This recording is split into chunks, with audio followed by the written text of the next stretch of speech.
שרק מזרח. לא, אני חושב שאנחנו חייבים ללכת לפי הכוכב.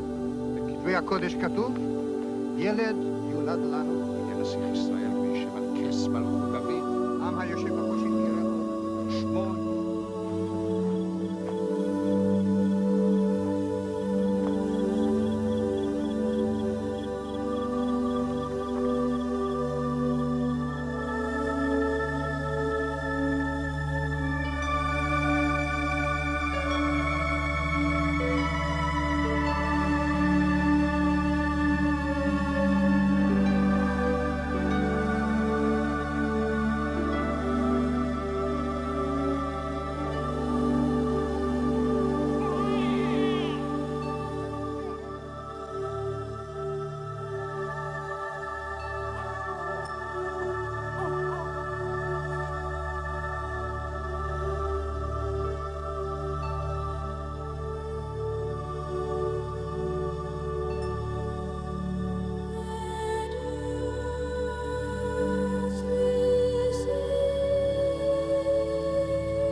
For God so loved the world that he gave his only begotten Son, that whosoever believeth in him should not perish, but have everlasting life.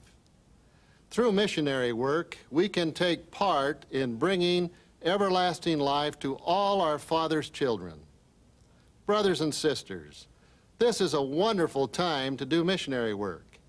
The church has increased all its efforts to bring the restored gospel of Christ with all of its saving ordinances to the people of the world. We have been greatly blessed with much success. Today, we have an increasing number of convert baptisms and a record number of full-time missionaries serving from all areas of the world.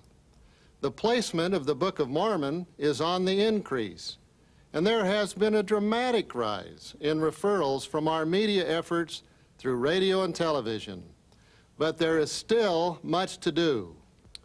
We now have missionaries in less than half the world. In the countries where missionaries are serving, there is a population of approximately 1.7 billion people. In countries where missionaries are not actively working, there is a population of approximately 3.1 billion people. Consider these facts as well. The Earth's present population gain is 150 new persons per minute, 9,100 per hour, 218,000 per day, and 79.6 million per year. At the present time, more people are born in one day than are baptized in the church in 1 year. Can you see, brothers and sisters, that we must dramatically increase the number of people we teach? The only way we can ever do this is to involve every member of the church in missionary work. We have appreciated the work stake missionaries have done in the past. They will now take an even greater part in accomplishing the goal of carrying the gospel to the entire world. This presentation and those that follow will explain what you as a stake missionary can do to magnify your calling. Please listen now as we consider some essential questions related to your calling. What are the important needs of missionary work today? One is for more missionaries. A way of doing this is to see that stake missions are adequately staffed. Each stake president should determine the number of stake missionaries needed by consulting with a full-time mission president. Their decision will be based on several factors, such as the number of non-church members living in their area, the need to assist full-time missionaries in teaching, and the number of new converts to fellowship. Another important need is for increased member participation. This, of course, includes helping prepare their children for missions, preparing to serve missions themselves, and supporting missionary work financially, for example, through the General Missionary Fund. But member participation must also include finding people to teach. Each year, members are encouraged to prepare at least one person or family to be introduced to the missionaries. Finally, there is the need to decrease the inactivity rate of new converts following baptism. Our next question is, what is the purpose of stake missionary work? It is to help members fulfill their missionary responsibilities. Stake missions are organized to help members do missionary work. Specifically, you can encourage member missionary work by helping members find people to teach and fellowship.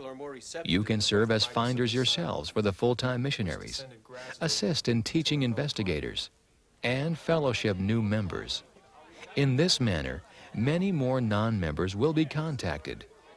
The teaching time of full-time missionaries will be greatly multiplied, and new members will be nurtured from the moment they first show interest in the church until they become firm in the faith. Finally, how are stake missions organized, and what are the duties of those serving stake missions? The stake president takes the lead, coordinating stake missionary work with bishops. Where possible, stake and mission presidents meet regularly and work closely together. The full-time missionaries work directly under the mission president, but cooperate in every way with stake missionaries. Remember, the full-time and stake missionaries work together as a team. The stake presidency calls 3 missionary-minded Melchizedek priesthood holders to the stake mission presidency. Their responsibility is to organize and direct missionary activity within the stake. These brethren supervise, train other stake missionaries, and serve as missionaries themselves. Missionary work is centered in the wards and quorums with members of the bishopric coordinating the work. A Melchizedek priesthood bearer serves as ward mission leader, as well as a stake missionary. He is a key person in the mission because he is the liaison between full-time missionaries, stake missionaries, priesthood leaders, and ward members. As a member of the Priesthood Executive Committee and the Ward Council, he helps coordinate missionary work in the ward and supervises stake missionaries assigned to his ward. The ward mission leader reports both to the stake mission presidency and to the bishopric. From the stake mission presidency, he receives training and direction in missionary work. Through the bishop, he correlates work in the ward. Other stake missionaries are called to help in the stake mission. They are supervised by the ward mission leader in the wards and trained under the direction of the stake mission president, who may call upon the full-time mission president to assist in their training. Stake missionaries work wherever they are needed, in their own wards or elsewhere in the stake.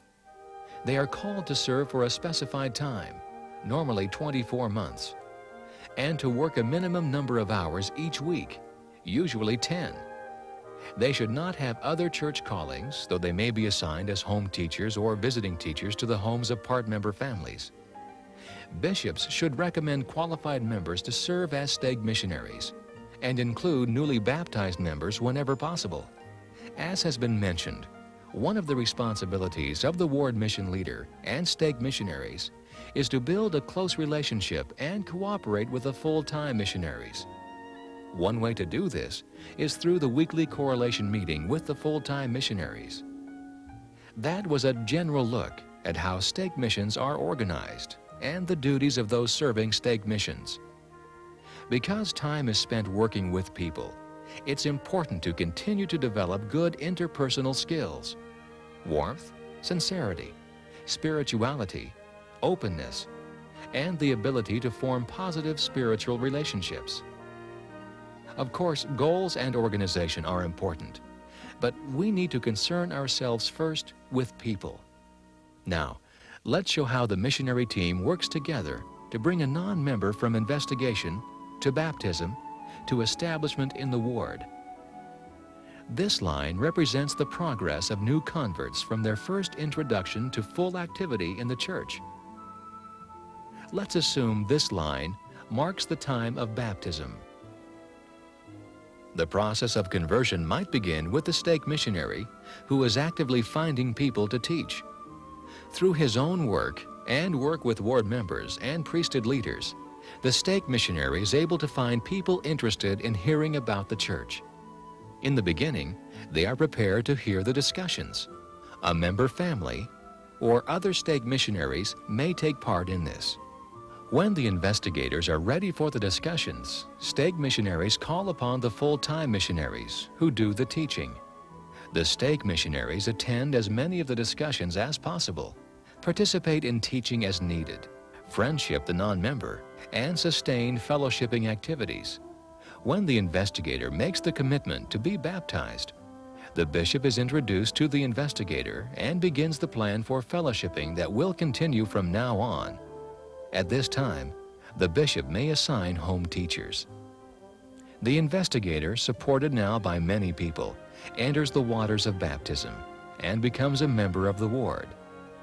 The full-time missionaries continue with the investigator through this transition for several weeks, helping the Stake Missionaries with the first 2 or 3 fellowshipping lessons. The home teachers may also be called upon to help with the fellowshipping lessons. Home teachers continue their visits with the person or family and do everything necessary to ensure a smooth transition into the ward. And still the convert is not left alone.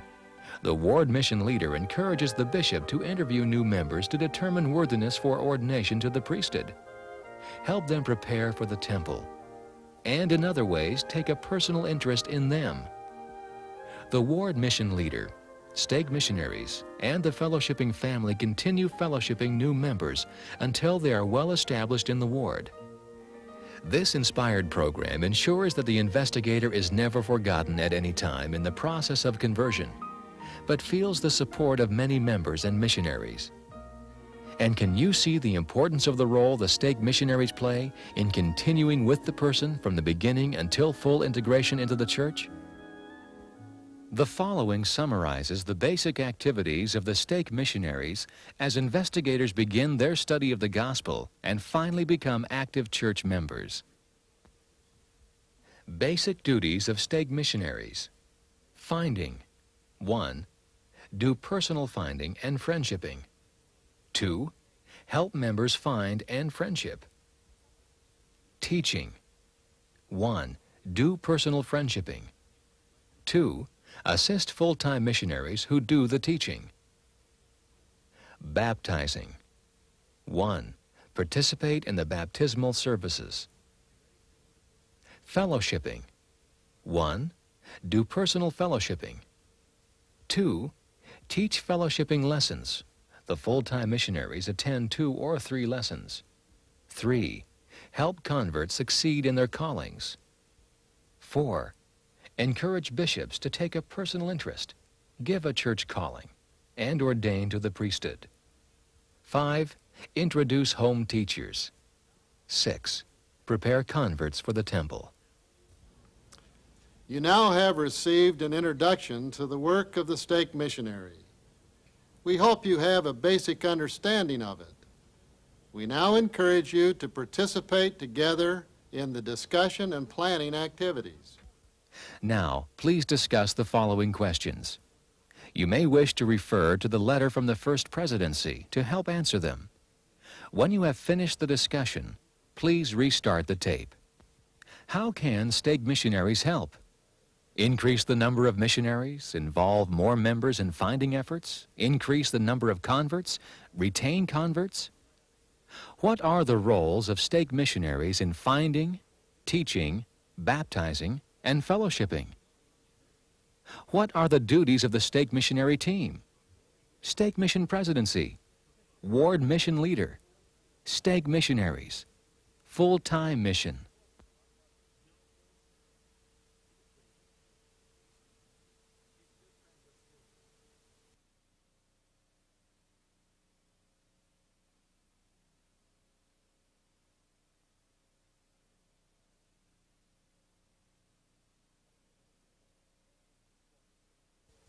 A few minutes ago, we mentioned the importance of training in order to do our jobs well. By training, we mean a particular sequence of activities which has been shown to be particularly effective in the mastery of missionary skills. These activities may be used in finding, teaching, baptizing, and fellowshipping. The 4 steps of the training process are: explain, demonstrate, practice, and evaluate. During this presentation, we will take a look at each step and how it might be carried out in a training session for stake missionaries. The first step in the process is to explain precisely the principles and skills the stake missionaries are to learn during the training session. Tool. We want to concentrate on specific ways we can invite non-members to read this great book. One of the most important things we can do is add our experience and testimony to that of the full-time missionaries. Let's think about what we could do to help during the discussions. Brother Fields. I think I'd want to tell someone how I came to know the Book of Mormon's true, how that happened. Good, good. Your personal testimony is always helpful.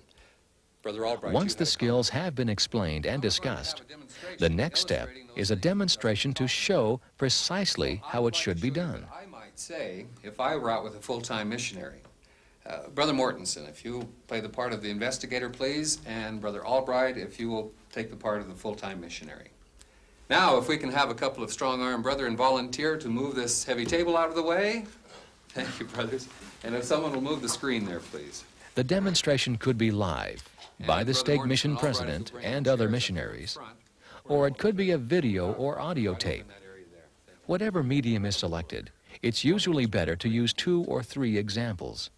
Brother Weller, would you like to share one of your favorite scriptures from the Book of Mormon with us? Oh, I'd like to very much. In raising our children, Sister Weller and I have found a lot of inspiration in a sermon given by King Benjamin. You might want to follow along there.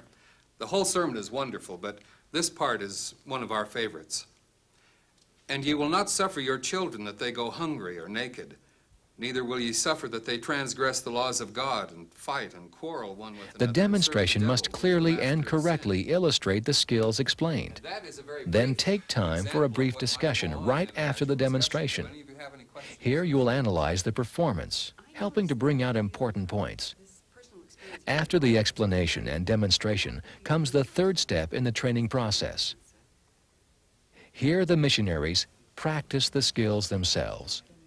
They follow the instructions given them in the explain and demonstrate steps and do their best to show that they can apply what they have learned. The book is true. Now, Brother May, would you like to add something?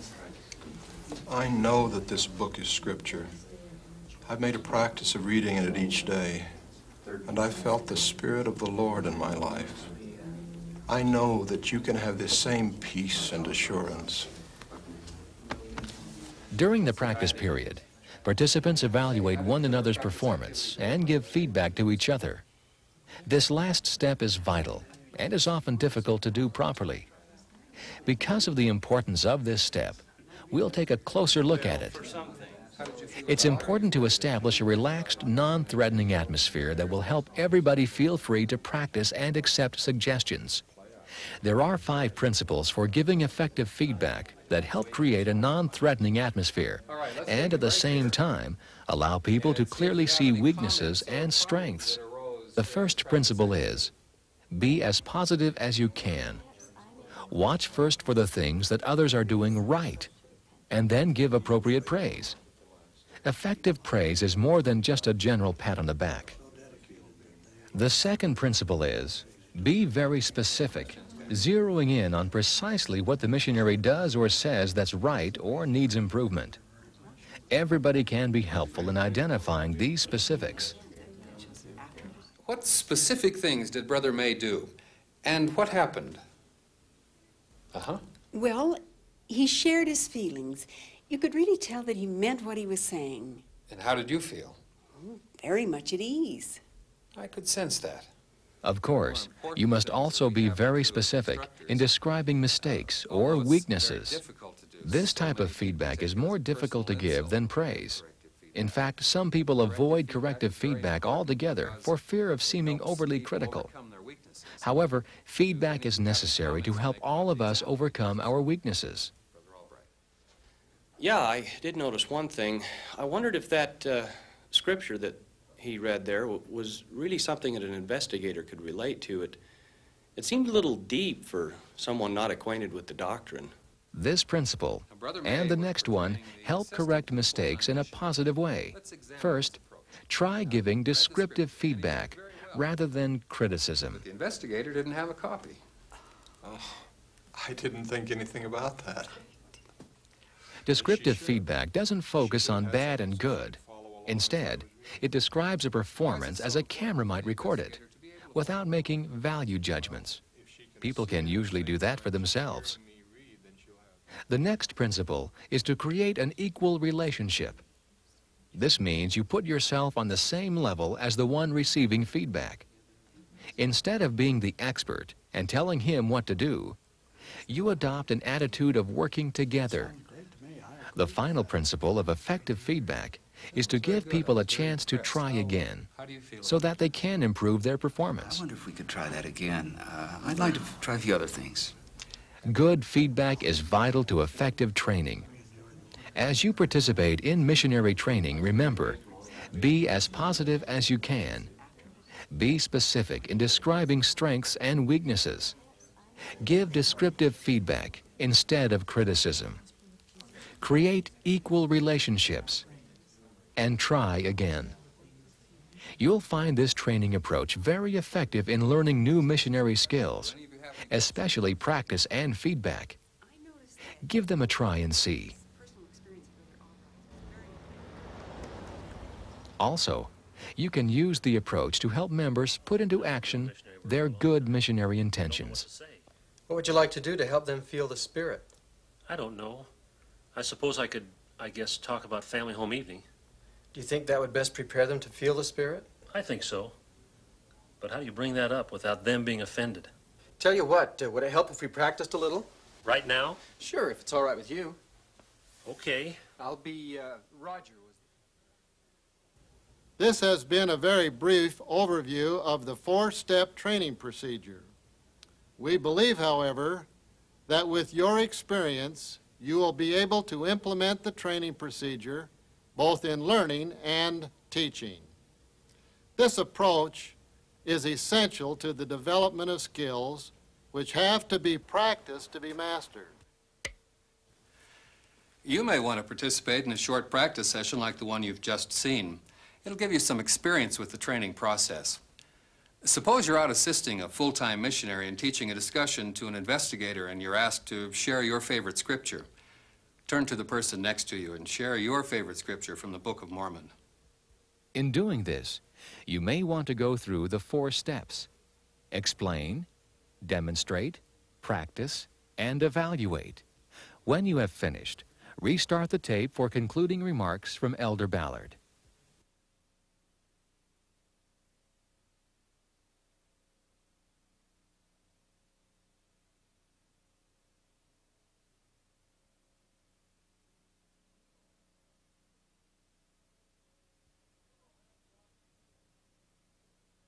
You will have the opportunity to participate in 4 additional training sessions that expand upon this one, providing specific suggestions and details. The first segment you have received today. The second segment concerns the commitment pattern, an important principle of leadership and the key to successful proselyting on any level. The third demonstrates methods and procedures of finding investigators, particularly as it relates to encouraging the participation of members. The fourth explains the role of stake missionaries in the teaching phase of missionary work, which we have explained is primarily the duty of the full-time missionaries. The fifth is fellowshipping new converts, an essential step in helping converts prepare to attend the temple. We suggest that you decide when you will meet to experience the training that is provided for you. Remember that each session will take about 1.5 hours to complete. Brothers and sisters, we ask that you do all you can to share experiences and support and teach one another. By means of these training sessions, we will provide the correct principles. Now you must learn by doing, experiencing, and sharing. May God bless you in this important effort. This will conclude this segment on organization of stake missionary work.